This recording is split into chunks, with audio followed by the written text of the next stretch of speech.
We continue our look at America's heroes tonight with our series, Veterans Voices. News 8's Emily Leonard is here now with one man's story of a lifetime of public service. Bill Iverson has spent his life helping others. It started with his time in the Army. It lasted well after World War II.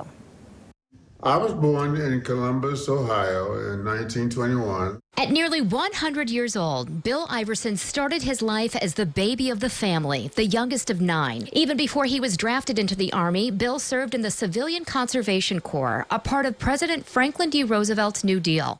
Bill said it was like a replica of the Army. We had to get up at a certain time, go to bed at a certain time. We had weekends that were free.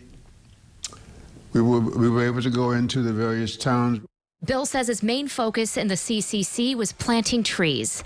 After 3 or 4 years, his country came calling again during World War II and put him in a new role with the Red Ball Express. We were carrying all kinds of troops and supplies to the front lines where the troops were. Most of the members of the Red Ball Express were African-American soldiers. As they traveled the streets of Europe, Bill said they did make some friends along the way. There were many people at that time who needed and wanted help from America, and we were willing to give that. After World War II, Bill met the love of his life, Marie, while both working in jobs of service. He is a social worker and she is a nurse.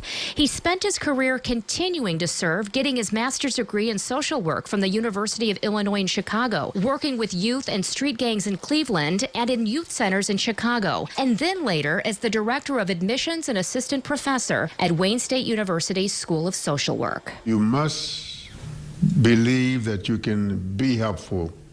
And you must believe that something will happen as a result of that friendship. Bill moved over to this side of the state not too long ago to be closer to his son, Mark. In studio, Emily Leonard, News 8.